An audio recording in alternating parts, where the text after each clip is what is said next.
Hi everyone, আজকে সকাল সকাল রেডি হয়ে গেছি, যাচ্ছি হচ্ছে বাবার মাথায় জল ঢালতে। এখান থেকে সোজা চলে গেছিলাম নদীতে।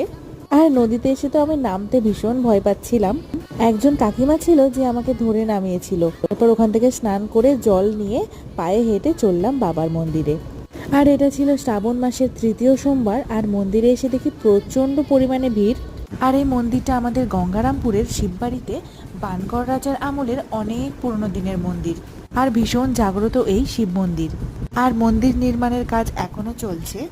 আর আমি এই প্রথমবার নদীতে স্নান করে বাবার মাথায় জল ঢাললাম, তাও আবার 3বার ডন্ডি কেটে। আর বেশ কয়েক বছর আগে আমার একটা মানত ছিল, যেটা প্রত্যেক বছরই কোনো না কোনো কারণে হচ্ছিল না।